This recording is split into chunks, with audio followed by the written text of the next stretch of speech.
خیر ہو، خیر ہو عرض دعا کے ساحلوں کی خیر ہو، ساحلوں سے دور میری کشتیوں کی خیر ہو، لفظ پاکستان جن پر لکھ رہی ہے روشنی، یا خدا محشر تلک ان کاغذوں کی خیر ہو، عافیت کی چاندنی میں بام و در ڈوبے رہیں، گنگناتی مسکراتی بستیوں کی خیر ہو، پھول برساتی ہوائیں وجد میں آتی رہیں، گلشن قائد کے سارے موسموں کی خیر ہو، یہ ہلالی سبز پرچم یوں ہی لہراتا رہے، خاک پاکستان کی شادابیوں کی خیر ہو، ہوں ذخیرے رزق کے گندم کے خوشوں میں ہزار، جو ملی ہیں نعمتیں ان نعمتوں کی خیر ہو،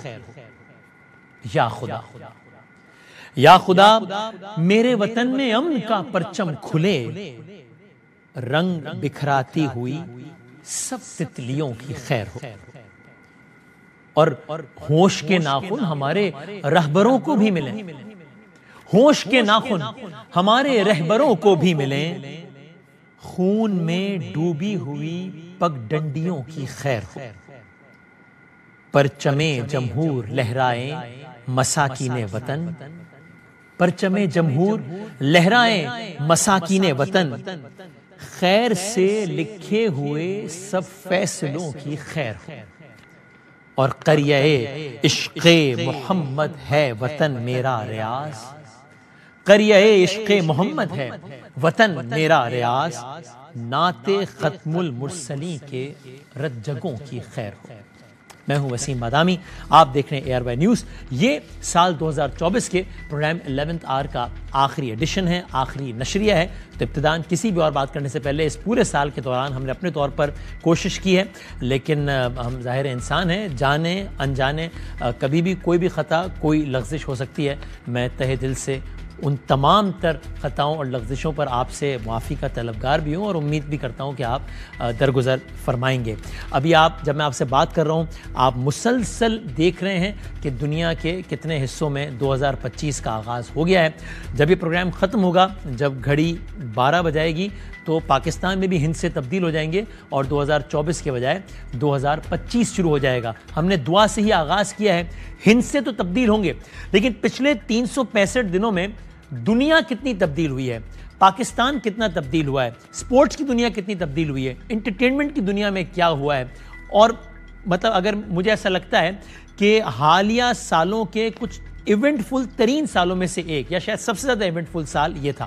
تو اگلے کچھ منٹ میں انشاءاللہ اگر آپ ہمارے ساتھ رہیں گے تو ایک پورا خاکہ اس سال کا کہ 365 دنوں میں دنیا کے کس کونے میں، پاکستان سے لے کے دنیا کے کس کونے میں کب کب کیا کیا ہوا اور آگے کیا ہو سکتا ہے، یہ ہم آپ کی خدمت میں عرض کریں گے مختلف سیگمنٹس کی صورت میں۔ ہم عام طور پر ظاہر ہے زیادہ تر اپنے پروگرام میں پاکستان سے سٹارٹ کرتے ہیں، اور پھر رفتہ رفتہ ہم انٹرنیشنل ڈیولپمنٹس کی جانب جاتے ہیں، لیکن آج ہم ذرا دنیا سے آغاز کرتے ہیں اور پھر پاکستان کی طرف آئیں گے، کیونکہ اس طرح میں نے کہا آج سے 365 دن پہلے یہ دنیا ایک الگ منظر پیش کر رہی تھی، آج دنیا کے بہت سارے ممالک بالکل ہی ایک الگ منظر پیش کر رہے ہیں، کہیں انتخابات کے نتیجے میں، کہیں حالات کے نتیجے میں، کہیں تنازعات کے نتیجے میں۔ اب یہ ایک مختلف دنیا ہے جس کا آغاز اگر آپ پاکستان سے کریں تو پھر پڑوسی ملکوں میں چلے جائیں، بھارت میں کیا کچھ ہوا، بہت کچھ ہو گیا، بنگلہ دیش میں بہت کچھ ہو گیا، یہاں ایران میں بہت کچھ ہو گیا، آگے بڑھیں دور چلے جائیں، برطانیہ میں نئی حکومت آ گئی، امریکہ میں تاریخ کا سب سے بڑا کم بیک ہو گیا، کوریا کے حالات آپ کے سامنے ہیں، شام میں تختہ الٹ گیا، اسرائیل آپ سب جانتے ہیں، فلسطین میں کیا ہو رہا ہے آپ کو پتہ ہی ہے،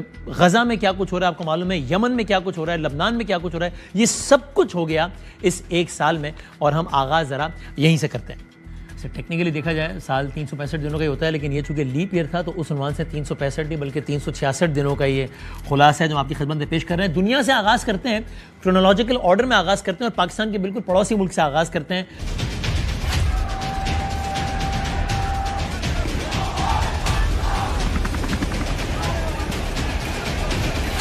یہ قصہ ہے پڑوسی ملک کا، مہینہ ہے جنوری، ملک ہے بنگلہ دیش، سال کا آغاز ہے، جنوری کا مہینہ ہے، بنگلہ دیش میں الیکشن ہو رہا ہے۔ 76 سالہ خاتون ہے، نام ان کا حسینہ واجد، بطور مجموعی 2 دہائیوں سے زیادہ بنگلہ دیش میں حکمرانی کر چکی ہیں، مسلسل 15 سال سے جو وہ بنگلہ دیش میں حکمرانی کر رہی ہیں۔ سب سے طویل ترین بنگلہ دیش میں زیادہ حکمرانی کسی نے نہیں کی۔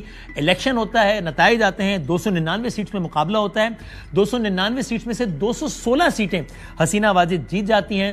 جو سیکنڈ نمبر پہ آتے ہیں وہ آزاد امیدوار ہوتے ہیں، ان کی تعداد 52 ہوتی ہے۔ So just imagine the difference, 216 versus 52۔ یہ جو 52 ہیں ان پر بھی الزام ہوتا ہے کہ ان میں سے اکثر جو حسینہ واجد صاحبہ کی پارٹی کے ملے ہوئے میچ فکسر وہ بھی اندر سے انہی کے لوگ ہیں۔ اور جو مخالف پارٹی ہے وہ تیسرے نمبر پر آتی ہے، جن کی سیٹیں ہوتی ہیں 11۔ سو 211 216 ورسز 11 یہ نتیجہ ہوتا ہے۔ 40% انتخابات کا ٹرن آؤٹ ہوتا ہے، دھاندلی کے الزامات ہوتے ہیں، مخالفین جیل میں ہوتے ہیں، کوئی سیاسی مخالف ملک بدر ہوتا ہے، اور ان سارے حالات میں یہ الیکشن ہوتا ہے۔ یہ میں نے پاکستان کی نہیں بلکہ بنگلہ دیش کی آپ کو کہانی سنائی ہے۔ یہ کہانی ہے جنوری کی۔ وقت آگے بڑھتا ہے، اگست کا مہینہ آتا ہے، وہ 7 جنوری تھا، یہ 5 اگست ہے۔ یہی بنگلہ دیش ہے، یہی حسینہ واجد ہیں۔ عوامی رد عمل ہے جو کہ سالوں سے بڑھ رہا ہے، اب کی دفعہ اپنے نقطہ عروج پر پہنچ جاتا ہے، اور حالات اس نہج پر آ جاتے ہیں کہ بنگلہ دیش میں سب سے طاقتور ترین شخصیت سمجھے جانے والی حسینہ واجد صاحبہ کو نہ صرف یہ کہ اپنی حکومت سے ہاتھ دھونا پڑتا ہے، بلکہ ان کو لٹرلی بنگلہ دیش میں رہنے کی کوئی جگہ نہیں ملتی، ان کو بنگلہ دیش سے آنن فانن بھاگنا پڑتا ہے۔ اور آج جب میں آپ سے بات کر رہا ہوں تب وہ بھارت میں موجود ہیں اور بنگلہ دیش انہیں مانگ رہا ہے۔ یہ ہے قصہ بنگلہ دیش کا۔ تھا جنوری کا۔ مارچ کے مہینے میں ایک اور شخصیت جو کہ سالوں سے اپنے ملک پہ حکمرانی کر رہے ہیں، ان کو اگلے مزید 6 سال مل گئے اور ان کا تختہ الٹا بھی نہیں ہے حسینہ واجد صاحبہ کی طرح۔ یہ ہم بات کر رہے ہیں رشیا کی۔ رشیا ایک عالمی تنازع میں تو ہے ہی، یوکرین سے جنگ میں، لیکن ان حالات میں بھی ریکارڈ 5ویں بار وہاں حسینہ واجد صاحبہ ریکارڈ بنا رہی تھی۔ خیر پھر وہ معاملہ جاری نہیں رہ سکا اس انداز سے، لیکن یہاں ریکارڈ جاری رہا۔ سو یہاں ولادیمیر پیوٹن ریکارڈ بنا رہے تھے، ریکارڈ 5ویں مرتبہ مزید 6 سالوں کے لیے 71 سالہ ولادیمیر پیوٹن رشیا کے حکمران منتخب ہو گئے۔ اور اگر انہوں نے یہ بھی ٹینیور مکمل کر لیا، اور بظاہر کوئی بہت زیادہ رکاوٹ آج کی تاریخ میں نظر نہیں آتی، تو ان کی اپنے ملک پہ اقتدار کی مدت 30 سال سے زائد ہو جائے گی۔ 1999 آپ سوچیں پاکستان میں جب نواز شریف صاحب کا تختہ الٹا تھا اور مشرف صاحب آئے تھے جو کہ ظاہر ہے دنیا میں نہیں ہے، نواز شریف صاحب اس کے بعد کتنی ہی مرتبہ کتنے عروج و زوال سے گزرے، کتنی مرتبہ پاکستان آئے اور گئے، کتنی مرتبہ اقتدار میں آئے اور گئے، اس تب سے ولادیمیر پیوٹن جو رشیا کے حکمران ہیں وہ آج تک ہیں۔ ان کے بھی الیکشن کو کنٹرول الیکشن کہا گیا، وہاں پر بھی مخالفین پر پابندیاں لگائی گئی، وہاں پر بھی ان کے مخالفین جیل میں ہیں، ملک بدر بھی ہیں، اور مخالفین انہیں جھوٹا بھی کہتے ہیں، چور بھی کہتے ہیں، قاتل بھی کہتے ہیں، اس طرح کے القابات سے نوازتے ہیں، لیکن بہرحال رشیا کی طاقتور ترین شخصیت ہیں ولادیمیر پیوٹن۔ یہ قصہ ہے مارچ کا۔ اگین اپریل کے اگلے مہینے میں آئے، یعنی مارچ کے اگلے مہینے میں اپریل میں آئے، تو ہمارے ہی پڑوس ملک میں بھارت، نریندر مودی نے ایک اور تاریخ رقم کی۔ ان کا تمام تر جو سٹانس ہے، ان کی تمام تر جو پالیسیز ہیں وہ اپنی جگہ، ان سے اختلاف اپنی جگہ، لیکن یہ فیکٹ ہے کہ بھارتیہ جنتا پارٹی کے 73 سالہ نریندر مودی پہلی مرتبہ نہیں، دوسری مرتبہ نہیں، بلکہ تیسری مرتبہ بھارت کے وزیر اعظم بننے میں کامیاب ہو گئے۔ اگرچہ اکثریت کے خیال میں ان کا وزیر اعظم بننا یہ ایک کم سرپرائز تھا، اور جتنی نشستیں انہوں نے لیں، چونکہ لوگ یہ توقع کر رہے تھے، تجزیے زیادہ تر یہ تھے کہ وزیر اعظم تو بن ہی جائیں گے اور اس سے زیادہ نمبرز کے ساتھ بن جائیں گے، یہ نہیں ہو سکا، ان کو اتحادی حکومت بنانا پڑی۔ لیکن بہرحال آج کی تاریخ میں ایک بار پھر بھارت کے وزیر اعظم ہیں نریندر مودی۔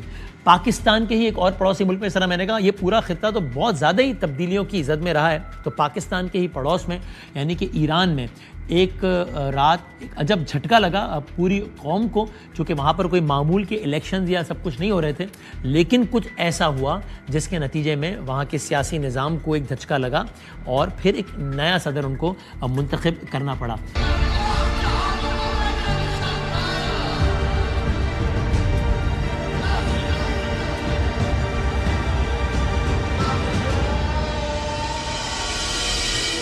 ولادت امام رضا علیہ السلام به شهادت اور یہ کیا ہوا ایک ایسے موقع پہ جب ایران اسرائیل کے ساتھ اور باقی معاملات میں بہت الجھا ہوا تھا. یہ خبر آئی کہ ایران کے صدر ہیں ابراہیم رئیسی, وہ کچھ اور ہائر آفیشلز کے ساتھ ایک ٹور پہ تھے, ایک آفیشیل کمٹمنٹ تھی ان کی, اور ان کا ہیلی کاپٹر لاپتہ ہو گیا ہے.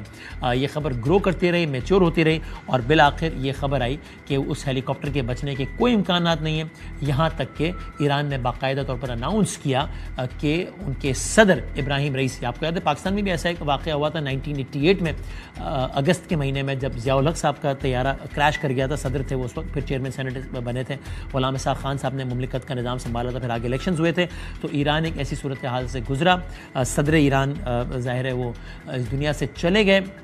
یوں بھی جھٹکا تھا کہ وہاں کے جو رہبر ہیں, جو سپریم اتھارٹی ہیں, جناب آیت اللہ خامنہ ای صاحب ان کے بہت قریب تھے, بلکہ کچھ لوگوں کے اندازہ کے مطابق ممکن تھا کہ وہ ایران کے رہبر کے بعد شاید وہ اس منصب پہ بھی آ سکتے تھے. ان کچھ لوگوں میں بھی ان کا نام لیا جاتا تھا, اتنے قریب تھے, لیکن یہ ہو نہ سکا اور وہ اس دنیا سے چلے گئے. ان کی جو جنازے کی تقریب تھی اس نے بھی بہت زیادہ انٹرنیشنل اٹینشن حاصل کی, اس اعتبار سے کہ عوام کی بہت بڑی تعداد میں نے شرکت کی, اور اس اعتبار سے بھی کہ وہاں پر بظاہر ایران کے جن لوگوں کے یا جن ممالک کے ساتھ کچھ تلخ تعلقات سمجھے جاتے تھے, جن میں عرب ممالک اور دیگر, اور یہاں تک کہ طالبان, انہوں نے اپنے باقاعدہ آفیشیل وفود بھیجے, اور پھر یہ اس طریقے سے جنازے کی تقریب ہوئی. اسی جنازے کی شرکت کرنے والوں میں کے دوران ایک بہت بڑے ایک اور عالمی واقعے نے جنم لیا, وہ ہم آپ کی خدمت میں آگے عرض کریں گے. اور اس کے بعد آگے بڑھیں تو برطانیہ میں جولائی میں الیکشنز ہوئے, وہاں پر لیبر پارٹی اقتدار میں آ گئی, لیکن اس سال کے آخر میں جو کچھ ہوا وہ ایسا کچھ ہوا کہ اس سال کے آغاز میں اگر کوئی کہتا کہ سال کے آخر میں یہ ہونے والا ہے تو بہت کم لوگ ہوتے جو یقین کرتے, شاید زیادہ لوگ ہوتے جو اس پہ نہ صرف کہ یقین نہ کرتے بلکہ شاید اس کا مذاق اڑاتے. معاملہ یہ تھا کہ امریکہ ظاہر ہے دنیا کا سب سے طاقتور ترین ملک سمجھا جاتا ہے, امریکہ کا صدر دنیا کی سب سے طاقتور ترین شخصیت سمجھی جاتی ہے. امریکہ میں نومبر میں الیکشنز ہوتے ہیں, اس سال 2024 میں بھی نومبر میں الیکشن ہونے تھے, اور بظاہر یعنی سال کے ابتدا میں تو بظاہر ریس میں ہی اس انداز سے جو شخصیت نہیں تھی جن کا نام تھا ڈونلڈ ٹرمپ, وہ آج سے 20 دن بعد دنیا کی طاقتور ترین شخصیت کے عہدے کا حلف اٹھانے والے ہیں اور امریکہ کے صدر بننے والے ہیں. اس کو دنیا کی تاریخ کا یا دنیا کی کم سے کم حالیہ تاریخ کا گریٹسٹ کم بیک کہا گیا. ڈونلڈ ٹرمپ پہلے ریس میں نہیں تھے اس انداز سے, اس کے بعد وہ ریس میں آئے, حالانکہ یہی وہ سال تھا کہ جب ان کو بہت ساری کنٹروورسیز کا بھی سامنا کرنا پڑا. یہ بھی تجزیے ہونا شروع ہو گئے کہ ان کو تو سزا ہو گئی ہے, یہ الیکشن میں لڑنے کے اہل بھی ہوں گے یا نہیں. یہ بھی تجزیے ہونا شروع ہو گئے کہ جناب کیا وہ کوئی جیل تو نہیں جا سکتے. بہت کچھ اور معاملات بھی چلتے رہے. ڈونلڈ ٹرمپ نے تمام تر اندازے, تجزیے, تبصرے غلط ثابت کرتے ہوئے, اپنے مخالفین کو غلط ثابت کرتے ہوئے نہ صرف یہ کہ الیکشن لڑا بلکہ امریکی صدارتی انتخابات میں جو 538 الیکٹورل ووٹس ہوتے ہیں اس میں ڈونلڈ ٹرمپ نے 277 ووٹس حاصل کیے, آرام سے الیکشن جیتا.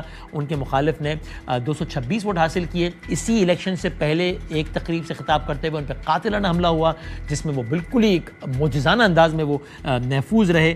And to every one surprise, بعد میں تو سرپرائز نہیں رہا لیکن پہلے کئی لوگوں کی رائے کے برعکس ڈونلڈ ٹرمپ 20 جنوری کو امریکہ کے باقاعدہ طور پہ صدر کا حلف اٹھائیں گے. تو یہ مختصراً وہ تبدیلیاں تھیں جو دنیا میں رونما ہوئی انتخابات کے نتیجے میں. اب بڑھتے ہیں ان تبدیلیوں کی جانب جو دنیا میں رونما ہوئی ہیں 2024 میں تنازعات کے نتیجے. تنازعات سے بالکل بھی پاک نہیں رہا انفارچونیٹلی یہ سال بھی, بلکہ تنازعات سے بھرپور رہا. انسانی جانوں کا بہت نقصان ہوا, بہت خون بہا. اور ظاہر تنازعات کی بات کی جائے تو سب سے جو مرکزی تنازعہ رہا ہمارے اعتبار سے وہ اسرائیل اور فلسطین کا تنازعہ رہا. 7 اکتوبر 2023 کو جس ایک نئے سلسلے کا آغاز ہوا تھا وہ سلسلہ بھرپور جاری رہا, بربریت کے ساتھ جاری رہا. بچوں کو نہیں چھوڑا گیا, عورتیں نہیں بچی, مائیں, بہنیں, بیٹیاں, باپ, لوگ قطاروں میں نظر آئے روٹی کے ایک ٹکڑے کے لیے, بچے ننگے پیر قطاروں میں نظر آئے پانی کی ایک بوند کے لیے, مائیں اپنے نومولود کو لے کر روتی رہیں, بہنیں اپنے بھائیوں کو لے کر پیٹتی رہیں. عالمی ضمیر کے کان پہ جو نہیں رہیں گی. اور ابھی جب میں آپ سے بات کر رہا ہوں تب اگر محتاط اندازے بھی لگایا جائے تو قریباً 50,000 جی ہاں 50,000 افراد اسرائیل نے اس ایک سال میں کم و بیش اپنی بربریت کا نشان بنا دیا اس کو. اور ظاہر ہے یہ سب بھی اس محدود انفارمیشن کے مطابق ہم بتا رہے ہیں کہ جو کہ مجھ تک اور آپ تک پہنچتی ہیں. And we have all the reasons to believe کہ اس میں بہت ساری اطلاع ہے جو نہیں بھی پہنچتی. اس میں کسی اصول کا, کسی جنگی اصول کا خیال نہیں کیا گیا. اس میں ایمبولینسوں کو نشانہ بنایا گیا, اس میں اسپتالوں کو نشانہ بنایا گیا. اس میں ہر وہ بربریت ہوئی جس کا سوچا جا سکتا ہے. اور ابھی بھی جب ہم بات کر رہے ہیں تو یہ بربریت جاری ہے. یہ تو مرکزی نقطہ رہا یہاں, لیکن اس کے اثرات پھر پوری دنیا میں دیکھے گئے. اسرائیل نے اپنے حملوں اور اپنے توسیع پسندانہ جو معاملات ہیں ان کو بڑھایا. اسرائیل نے یمن میں بھی حملے کیے, اسرائیل نے لبنان میں بھی حملے کیے, اسرائیل نے شام میں بھی حملے کیے, اسرائیل نے ایران میں بھی حملے کیے. اور یہ جو مرکزی جو معاملہ تھا اس کے اثرات دنیا کے ان ممالک میں بھی دیکھے گئے. اگر ایران اور اسرائیل نے اپنی بھرپور ٹیکنالوجی کا استعمال کرتے ہوئے اس طرز کے بھی حملے کیے جو کہ ایسا لگتا ہے جیسے کوئی فلمی منظر ہو یا بڑا ناقابل یقین لگے.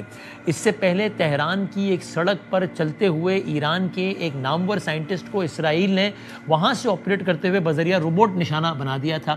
اور اس سال بھی ایک عجیب منظر دیکھا سب نے کہ جب لبنان کی سڑکوں پر ایک الگ ہی انداز کا ایک ٹیکنالوجی کا بھرپور مدد لیتے ہوئے اسرائیل نے اٹیک کیا حزب اللہ کے بہت سارے لوگوں کو. وہ جو پیجر ڈیوائس استعمال کرتے تھے جس کو عام طور پر سیکیور ڈیوائس سمجھا جاتا ہے, یکایک دیکھا گیا کہ وہ پیجر ڈیوائس جو ان لوگوں کے پاس تھی وہ اچانک ایک دھماکہ خیز مواد سے پھٹنا شروع ہوئی. تو کہیں لبنان کی کسی ایک سڑک پر کوئی شخص سبزی خرید رہا ہے جو کہ حزب اللہ کا کمانڈر ہے یا حزب اللہ کا کوئی عہدیدار ہے, وہ اچانک گر گیا, لوگوں میں خوف و ہراس پھیل گیا. اور اس طریقے سے 1 2 3 4 بہت سارے واقعات ہونا شروع ہو گئے. اور پھر اس کی پوری ایک داستان ہے جس کی تکرار کا بھی یہاں وقت نہیں ہے کہ کس طریقے سے اسرائیل نے پورا ایک آپریشن کو مینج کر کے میک شور کیا کہ وہ ڈیوائسز لبنان میں جائیں, حزب اللہ کے کمانڈرز کے پاس جائیں, وہ اس کو محفوظ ترین ڈیوائس سمجھیں, جبکہ اسی ڈیوائس کے اندر دھماکہ خیز مواد ہو اور وہ پھٹنے سے جانی نقصان ہو. اس طرز کی بہت ساری چیزیں 2024 میں ہوتی رہیں. اس کا دائرہ اس طرح میں نے کہا پھیلا تو پھر 14 اپریل تھا جب ایران نے اسرائیل پر 300 ڈرون اور میزائل حملوں سے اٹیک کیا, نشانہ بنایا. اپریل کو اس سے پہلے دمشق میں ایرانی سفارت خانے پر اسرائیل نے حملہ کیا تھا. اب اس میں کتنی کامیابی ملی, کتنی رہے, اس میں سب کی اپنے اپنے کلیمز تھے. ایران نے ابتداء کہا کہ 50% اہداف کو ہم نے کامیابی سے نشانہ بنایا ہے. اسرائیل نے اس حملے کو ناکام قرار دیا. لیکن اسرائیل پر اس طرز کا حملہ کسی بھی ملک کی جانب سے یہ اپنی طرز کا ایک حالیہ تاریخ میں یقیناً پہلا حملہ تھا. اور پھر یہ سلسلہ جاری رہا. اور اس کے بعد یہ کہنا بھی غلط نہیں ہوگا کہ اتنے کم عرصے میں حماس, اسرائیل یا کسی بھی طریقے سے ایران سے جڑی ہوئی لیڈرشپ اتنے کم عرصے میں ایسا کبھی نہیں ہوا کہ اتنے سارے لوگ منظر عام سے چلے گئے ہوں, اتنی ساری شہادتیں ہو گئی ہوں. اسماعیل ہانیہ کو اس وقت شہید کیا گیا جب وہ ایران کے صدر کی نماز جنازہ میں شرکت کے لیے ایران آئے ہوئے تھے. تہران میں جہاں ٹھہرے ہوئے تھے وہاں پر اٹیک ہوا اور اسماعیل ہانیہ کو شہید کر دیا گیا.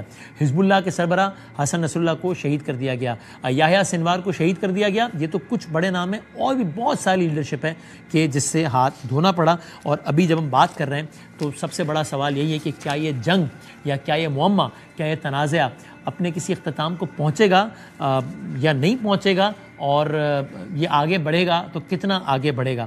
اسی سے جڑی ہوئی ڈیولپمنٹ کسی نہ کسی حد تک کہا جا سکتا ہے. یہ واقعہ اگرچہ ہوا تو اس سال کے آخر میں دسمبر میں, لیکن بہت بڑا واقعہ تھا اور اس کو بہت لوگ اس کو جوڑتے بھی ہیں اسرائیل اور یہ حماس اور یہ حزب اللہ اور ایران کے سارے ایپیسوڈ سے. وہ یہ ہوا کہ دسمبر کے مہینے میں شام میں اسد خاندان کا جو 50 سالوں سے زیادہ بڑا اقتدار تھا اس کا خاتمہ ہو گیا. ان کو جو ہے وہ اپنا ملک اس کو چھوڑ کے جانا پڑا, کہیں پناہ نہ ملی. ابھی اس وقت وہ رشیا میں موجود ہیں. ان کے والد پہلے حافظ الاسد حکمران تھے, پھر بشار الاسد حکمران تھے, لیکن شام میں اسد خاندان کی 53 سالہ حکمرانی کا خاتمہ ہو گیا. اور اگین اب 2025 کے بڑے سوالات میں سے ایک بڑا سوال یہ بھی ہے کہ کیا اب شام میں استحکام آ جائے گا. شام بلا شبہ دنیا کی وہ سرزمین ہے کہ جس میں شاید اگر پچھلے کچھ سالوں کا مجموعہ کیا جائے تو اتنا خون کہیں نہیں بہا جتنا شام میں بہا ہے. تو ظاہر ہے یہ دعا بھی کہ اللہ کرے کہ اب وہ سلسلہ اپنے اختتام کو پہنچ جائے. یہ بڑی ڈیولپمنٹس ہوئی تنازعات کے حوالے سے. روس اور یوکرین کی جنگ اس سال بھی جاری رہی, ابھی بھی جاری ہے. ڈونلڈ ٹرمپ کی اس پر ایک خاص پوزیشن ہے, دیکھتے ہیں کہ وہ جنگ کو ختم کرواتے ہیں یا نہیں. دعوت انہوں نے یہی کیا تھا. اب تک 57,000 یوکرینی فوجی امریکی میڈیا کے دعوے کے مطابق مارے جا چکے ہیں. جنگ ہمیشہ تباہی لاتی ہے. درجنوں شہر ملبے میں تبدیل ہوئے, لاکھوں افراد بھوک سے بے گھر ہوئے اور یہ سلسلہ جاری رہا. ایسی ہی ایک اور تبدیلی جس کے لانے کی کوشش کی گئی لیکن وہ ناکام ہو گئی, اور وہ معاملہ تھا جنوبی کوریا کا. یہ مہینہ بھی تھا دسمبر کا, سال کا آخری مہینہ تھا, 3 دسمبر تھا جب جنوبی کوریا کے صدر نے ملک میں مارشل لاء لگانے کا اعلان کر دیا. اعلان ہو گیا, عمل نہیں ہو سکا. جنوبی کوریا میں مارشل لاء نہیں لگا. شدید رد عمل آیا, عوامی رد عمل آیا, پارلیمانی رد عمل آیا, اور پارلیمنٹ کے مطالبے کے بعد ایکچولی یہ ہوا کہ صدر جنہوں نے مارشل لاء کا باقاعدہ اعلان کیا تھا ان کو چند ہی گھنٹوں بعد مارشل لاء لگانے کا اپنا فیصلہ واپس لینا پڑا, اور خود وہ صدر صاحب جو ہے وہ بہت مشکل میں پڑ گئے اور جنوبی کوریا میں یہ نہ ہو سکا. پہلے ہم نے انتخابات کے نتیجے میں آپ کی خدمت میں عرض کیا کہ کیا تبدیلیاں آئیں, اور پھر تنازعات کے نتیجے میں کیا تبدیلیاں آئیں یا آتے آتے رہ گئیں, وہ ہم نے آپ کی خدمت میں عرض کی.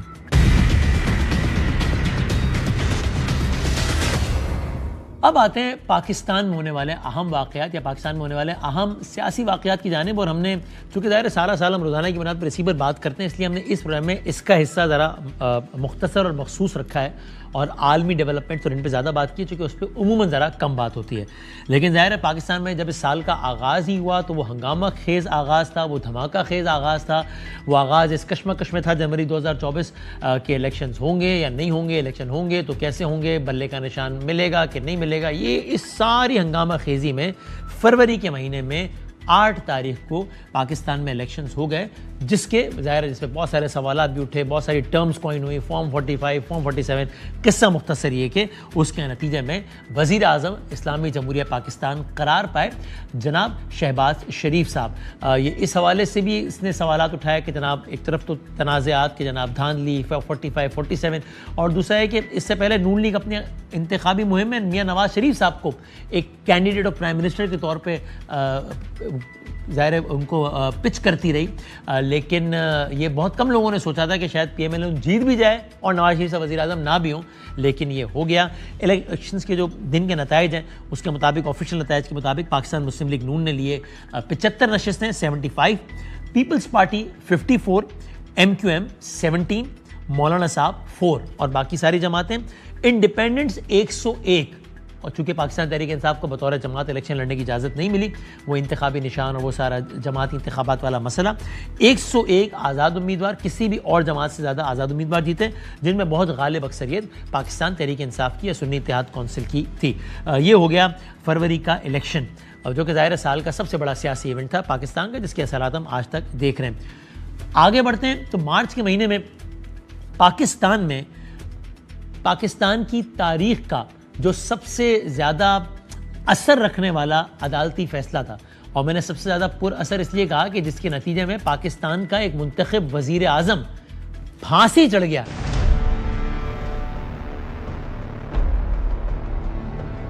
ذوالفقار علی بھٹو ایک نہیں ہے, 2 ذوالفقار علی بھٹو ہے, ایک جو یہاں کھڑا ہے اور دوسرے آپ, ہر ایک آپ میں سے. لڑو گے, مرو گے اور جدوجہد کرو گے, خدا کی قسم کرو گے.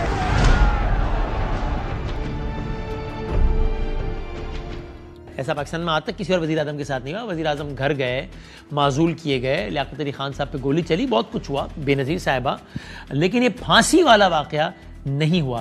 لیکن ذوالفقار علی بھٹو صاحب کو پھانسی لگی, ایک عدالتی پروسیس کے نتیجے میں لگی, بہت زیادہ متنازع عدالتی پروسیس کے نتیجے میں لگی.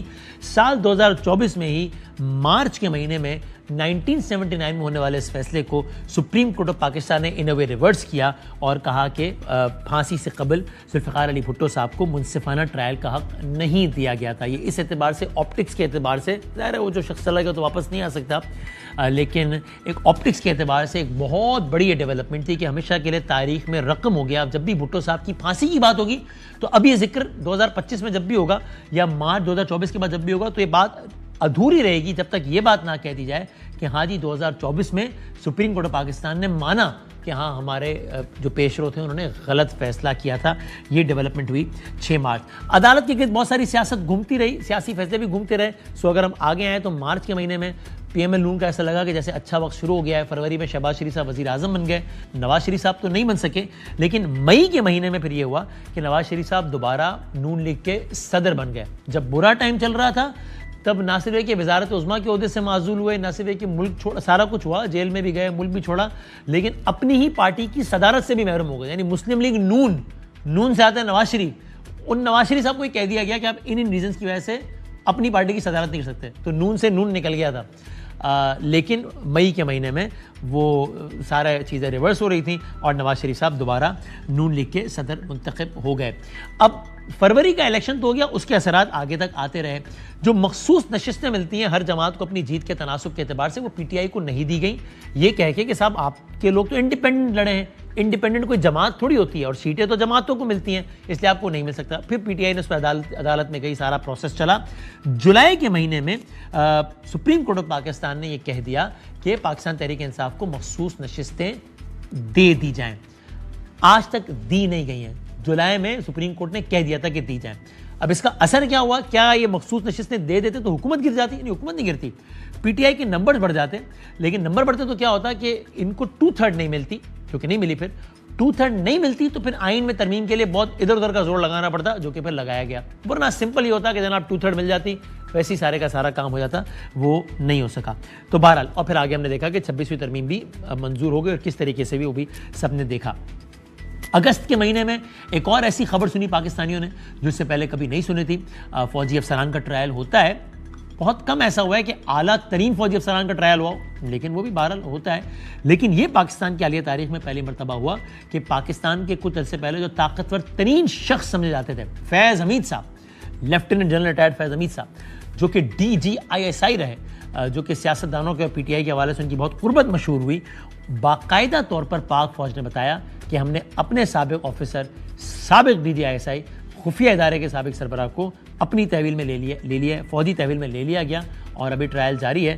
عجب نہیں کہ بس جنوری کے ہی ابتدائی کچھ دنوں میں اس کا باقاعدہ فیصلہ آ جائے. اس حوالے سے ایک اور ڈیولپمنٹ بھی ہو چکی. 12 اگست 2024 کو ISPR کی جانب سے جاری کردہ اعلامیے میں لیفٹیننٹ جنرل ریٹائرڈ فیض حمید کے خلاف کورٹ مارشل کی کارروائی کے حوالے سے بتایا گیا تھا. ٹاپ سٹی کیس میں ریٹائرڈ آفیسر کے خلاف باضابطہ طور پر درخواست موصول ہوئی. یہ معاملہ منسٹری آف ڈیفنس کے ذریعے پاکستان فوج کو بھجوایا گیا. اپریل 2024 میں پاک فوج کی طرف سے ایک اعلیٰ سطح کی کورٹ آف انکوائری کا حکم دیا گیا. ٹھوس شواہد پر مبنی تفصیلی انکوائری مکمل ہونے کے بعد فیلڈ جنرل کورٹ مارشل کی کارروائی کا آغاز کیا جا چکا ہے. سوالات یہ بھی ہیں کہ کیا اب اس میں عمران خان صاحب کو بھی شامل تفتیش کر لیا جائے گا, کیا ان کا بھی فوجی ٹرائل ہو سکتا ہے, یہ بھی سوال ہے. یہ ڈیولپمنٹ ہوئی اگست کے مہینے میں. سپٹمبر میں معاشی اعتبار سے ایک بہتر خبر آئی, خاصی بہتر خبر آئی, چونکہ اس سے پہلے یہ تجزیے چل رہے تھے کہ کہیں پاکستان کی معیشت ڈیفالٹ کا شکار نہ ہو جائے, اور ظاہر ہے وہ بہت ہی زیادہ بدترین خبر ہوتی. IMF کے بلبوتے پہ پاکستان کی سیاست, پاکستان کی معیشت نے چلنا تھا. بہت سارے مذاکرات در مذاکرات ہوتے رہے. بالآخر ستمبر کے مہینے میں 25 تاریخ کو IMF نے $7 بلین کا ایک بیل آؤٹ پیکج منظور کر لیا. $1 بلین فوری طور پہ مل گیا, باقی کہا گیا کہ 37 ماہ کے دوران دیے جائیں گے.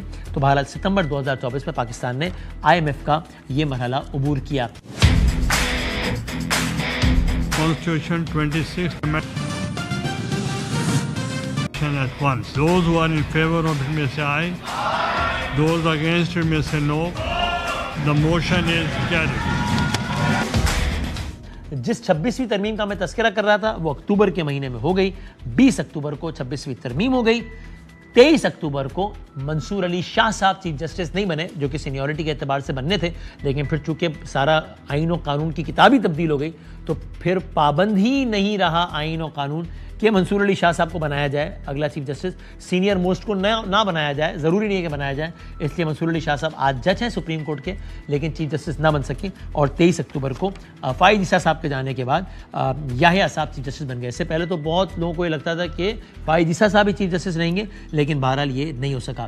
نومبر کے مہینے میں افواج پاکستان کے, افواج نہیں بلکہ جتنی بھی فورسز ہیں سب کے سربراہان کی مدت 3 سال نہیں 5 سال کر دی گئی، جس کا مطلب یہ ہوا کہ اب عاصم منیر صاحب سمیت جتنی بھی فورسز کے سربراہ ہیں وہ اپنی مدت کی تیسرے سال کی تکمیل پہ نہیں بلکہ 5ویں سال کی تکمیل پہ اپنے عہدوں سے ریٹائر ہوں گے۔ یہ ساری کی ساری چیزیں چلتی رہیں۔ اس دوران سال میں بار بار پاکستان تحریک انصاف نے کبھی کہاں کہیں مظاہرہ کیا، کہیں جلوس کیا، کہیں احتجاج کیا، کہیں دھرنا کیا، جس کا نقطہ عروج آیا 26 نومبر پہ۔ پاکستان تحریک انصاف کے مطابق بہت بڑے پیمانے پر ہلاکتیں ہوئی، ابتدائی طور پہ 100 سے زائد کا بھی دعویٰ کیا گیا اور گورنمنٹ اس سے متضاد دعوے کرتی رہی، تو بہت سارے مظاہرے ہوئے۔ اسی سال کے دوران عمران خان صاحب اور مولانا فضل الرحمان صاحب کی آئس بریک ہوئی۔ کس نے سوچا تھا کہ کبھی یہ منظر بھی دیکھیں گے یہ گناہگار آنکھیں کہ مولانا صاحب اور پی ٹی آئی کے لوگ بغلگیر ہو رہے ہوں گے، ایک دوسرے کے لیے خیر سگالی کے پیغامات بھجوا رہے ہوں گے۔ یہ بھی اس سال ہوا، اور اس سال کے بالکل آخر میں اگین کسی نے نہیں سوچا تھا کہ پاکستان تحریک انصاف اور حکومت اب باقاعدہ مذاکرات کی میز پر بیٹھ گئی ہے۔ کتنی نتیجہ خیز ثابت ہوتی ہے نہیں ایک الگ بحث ہے، لیکن یہ منظر بھی کسی نے سوچا نہیں تھا کہ یہاں حکومت کے لوگ بیٹھے ہوں گے، یہاں پی ٹی آئی کے لوگ بیٹھے ہوں گے اور سب بات کر رہے ہوں گے۔ پاکستان تحریک انصاف کا اس سے پہلے یہ کہنا تھا کہ یہ کٹ پتلیاں ہیں، ان سے بات کرنے کا فائدہ نہیں ہے، ان کی کوئی حیثیت نہیں ہے، ان سے ہم کیوں بات کریں، ان کے پاس اختیار نہیں ہے، ان سے بات کرنے کا فائدہ نہیں ہے۔ گورنمنٹ کے کچھ وزراء خلاف بات کرتے تھے مذاکرات کے، کچھ حق میں بات کرتے تھے۔ اب بہرحال سب ساتھ بیٹھے اور یہ سوال ہے کہ مذاکرات کتنے نتیجہ خیز ثابت ہوتے ہیں۔ تو یہ سال 2024 کا سیاسی اعتبار سے پاکستان میں نچوڑ۔ نشست ہماری جاری ہے، ایک چھوٹے سے بریک کے بعد ہم دوبارہ حاضر ہوتے ہیں۔ سال 2024 کی ہماری آخری نشست جاری ہے، خلاصے والی نشست جاری ہے، اور ہم پروگرام میں آپ کو ایک بار پھر خوش آمدید کہتے ہیں۔ اب سپورٹس ہمارے لیے بہت بڑی انٹرٹینمنٹ ہے، اگر اسے ورنہ سپورٹس اور انٹرٹینمنٹ دو الگ الگ کیٹیگریز ہوتی ہیں، لیکن اب ہماری قوم کے لیے ہم اس کو بہت دل و جان سے عزیز رکھتے ہیں۔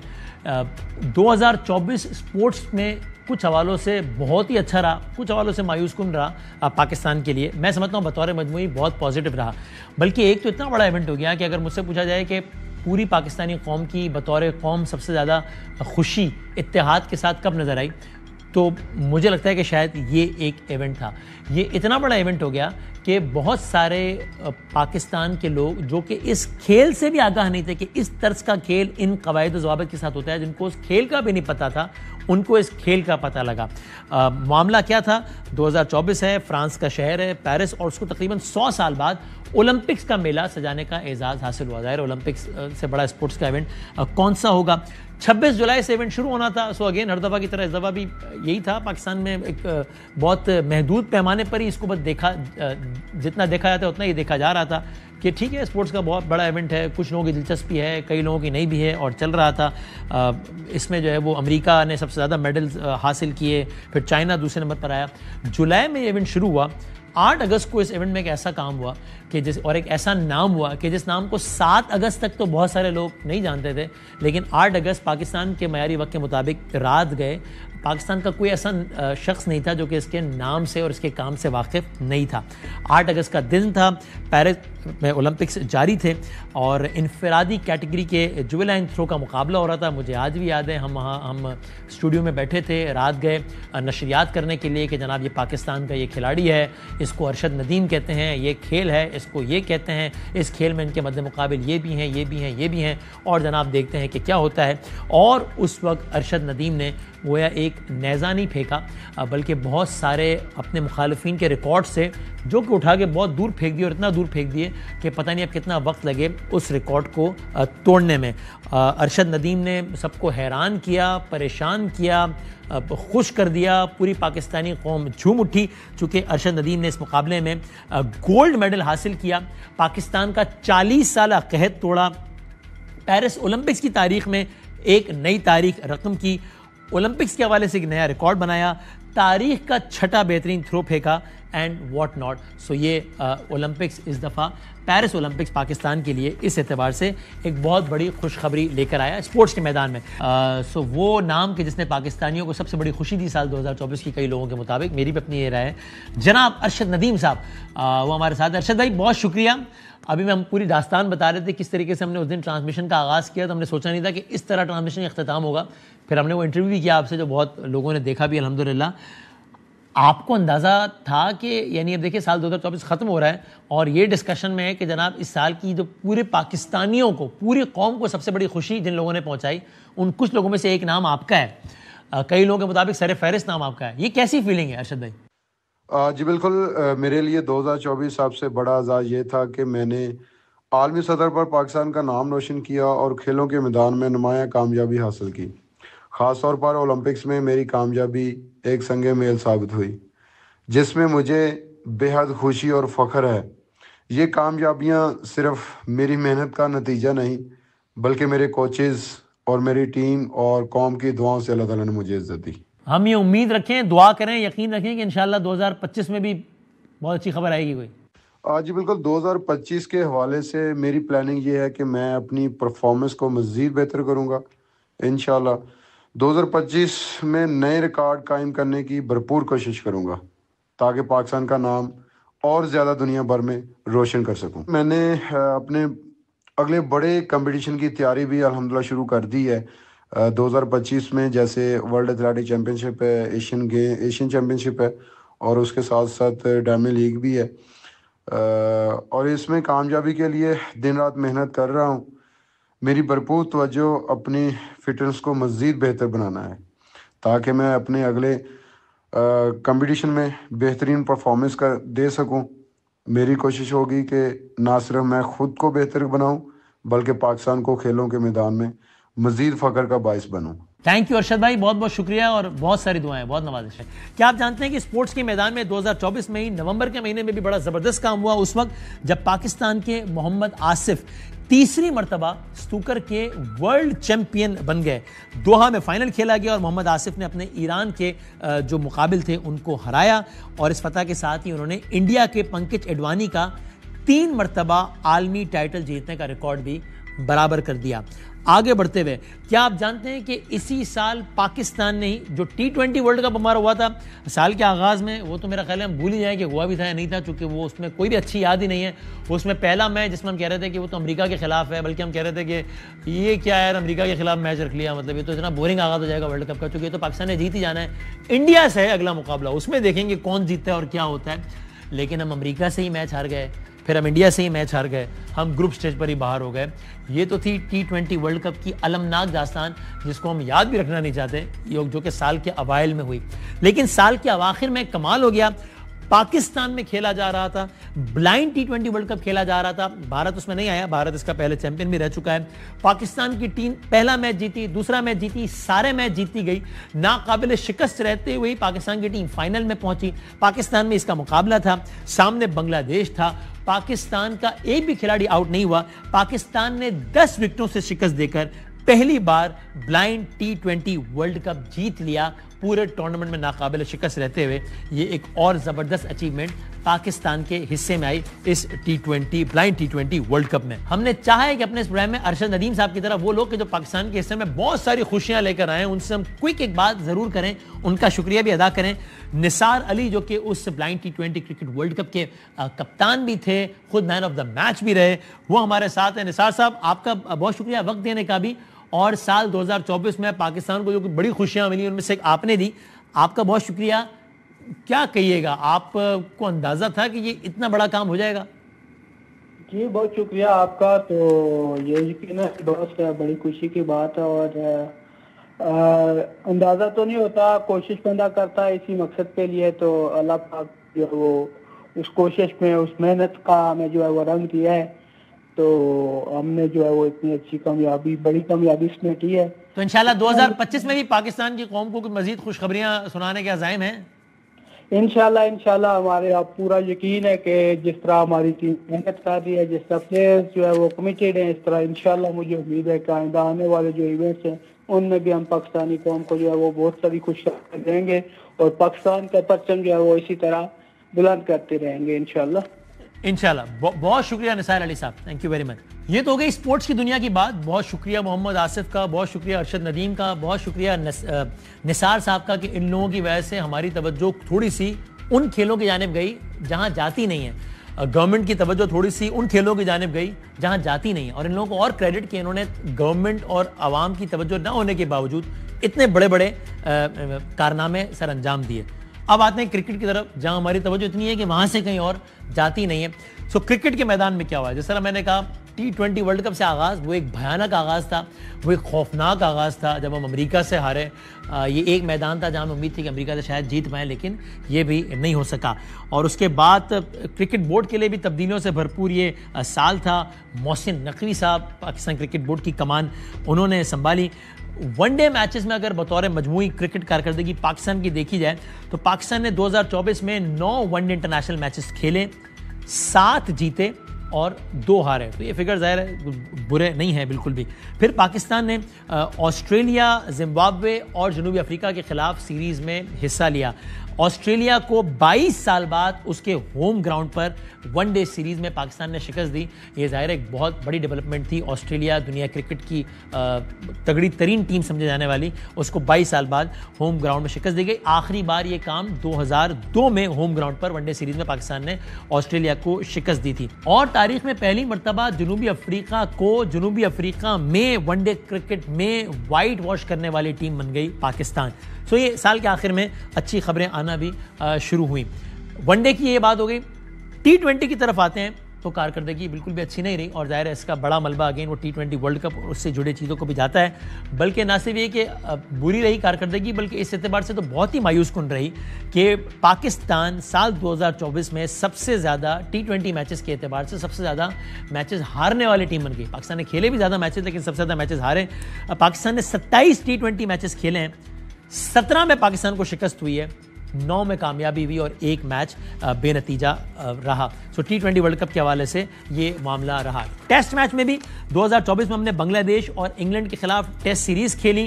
بنگلہ دیش کے خلاف ٹیسٹ سیریز اگین ایک ڈراؤنا خواب تھی. یہ بھی وہی سیریز تھی کہ شاید لوگوں کو لگتا ہو کہ جناب بنگلہ دیش تو ٹھیک ہی ہے, صحیح ہے, معاملہ ہو جائے گا, لیکن دونوں ٹیسٹ میں شکست کھاتے ہوئے پاکستان کو ٹیسٹ سیریز میں بنگلہ دیش کے خلاف تاریخی طور پہ وائٹ واش کا سامنا کرنا پڑا. انگلینڈ کے خلاف ٹیسٹ سیریز بھی اس کا پہلا میچ ہوا, وہ بھی ہم ہارے, لیکن شکر ہے کہ اس کے بعد بہت تگڑی واپسی ہوئی اور شاندار واپسی ہوئی, اور باقی 2 ٹیسٹ میچز میں پاکستان نے انگلینڈ کو شکست دی. پاکستان کو تقریباً 3.5 سال بعد اپنی سرزمین پر کامیابی ملی. ابھی آپ جانتے ہیں کہ پاکستان اور ساؤتھ افریقہ کی ٹیسٹ سیریز جاری ہے. تو یہ تو کھیل کا میدان ہے, اس میں ہار اور جیت ہوتی رہتی ہے. جیت ہوتی ہے ہمیں بہت خوشی ہوتی ہے, ہار ہوتی ہے تو ہم ظاہر تنقید کرتے ہیں, لیکن اس تنقید میں تہذیب کا دامن ہاتھ سے نہیں جانا چاہیے. لیکن ایک اور معاملہ کہ جس میں یقیناً میں سمجھتا ہوں کہ جو ٹورنامنٹ آغاز ہونے سے پہلے پاکستان کی بہت بڑی فتح ہوئی, وہ یہ کہ ICC چیمپئنز ٹرافی ICC کے بہت بڑے ایونٹس میں سے ایک ہیں. پاکستان کو سالوں بعد اس کی میزبانی کا شرف حاصل ہونا تھا, ہو رہا ہے. اس وقت سے سوال ہو رہے تھے کہ کہیں بھارت اس پہ کچھ اینڈ ٹائم پہ آ کے بھارتی بورڈ, بھارتی گورنمنٹ, بھارتی کرکٹ کو شرارت تو نہیں کرے گا. ایسا ہی ہوا. انہوں نے پہلے انڈائریکٹلی پھر ڈائریکٹلی یہ پیغام بھجوا دیا کہ ہم ٹیسٹ سیریز کھیلنے پاکستان نہیں آئیں گے. وہاں سے یہ خبریں آنا شروع ہوئی. یہاں سے پاکستان کرکٹ بورڈ کے روح رواں محسن نقوی صاحب نے ایک بڑا تگڑا سٹینڈ لیا اور انہوں نے بالکل بیانات دے کر کہا کہ یہ تو نہیں ہو سکتا, یہ نہیں ہوگا, کیونکہ خبریں تجزیے شروع ہو گئی کہ بھائی اب تو پاکستان کو یہ نہیں ملے گا, پاکستان کو اس ٹورنامنٹ کی میزبانی سے ہاتھ دھونے پڑ جائیں گے, پاکستان کو اب یہ میزبانی نہیں ملے گی. دوسری جانب سے PCB کی جانب سے کہا جا رہا تھا کہ ایسا بالکل نہیں ہوگا, اور پاکستان تو ان میچز کے لیے پورا تیار بھی ہے, کیونکہ پاکستان نے آپ نے دیکھا بہت سارے اسٹیڈیمز کی رینوویشن ہوئی اور سارا کچھ. اور پھر یہ بھی کہ پہلے کی بات اور تھی, سری لنکن ٹیم پہ اٹیک ہوا, بہت ساری اور ٹیمیں پاکستان نہیں آ رہی تھیں. اب کی بات تو بالکل اور ہے, اب ایک محفوظ جگہ ہے الحمدللہ. پہلے تو PSL ہی پاکستان میں نہیں ہو رہا تھا, اب PSL ہو رہا ہے, عالمی کھلاڑی آ رہے ہیں, عالمی ٹیم آ رہی ہے, بڑی بڑی ٹیمیں آ رہی ہیں. تو اب بھارت کو کیا پرابلم ہے؟ تو بہت واضح تھا کہ یہ معاملہ کھیل سے جڑا ہوا نہیں ہے, بلکہ معاملہ سیاست سے جڑا ہوا ہے. بھارت منع کرتا رہا, بھارت کا انکار رہا, پاکستان کا اصرار رہا, گم و گو کی کیفیت رہی, دن گزرتے جا رہے تھے, شیڈیول سامنے نہیں آ رہا تھا. پھر یہ کانوں میں آواز سنائی دینے لگی کہ شاید کچھ ایسا ہو جائے کہ چونکہ ایک بیان پھر یہ آیا کہ اگر یہ نہیں ہو سکتا کہ بھارت ہمارے ملک میں نہ آئے کھیلنے اور ہم بھارت جاتے رہیں کھیلنے, یہ نہیں ہو سکتا. تو میرے سوال ہوا کہ اس کا کیا مطلب ہے؟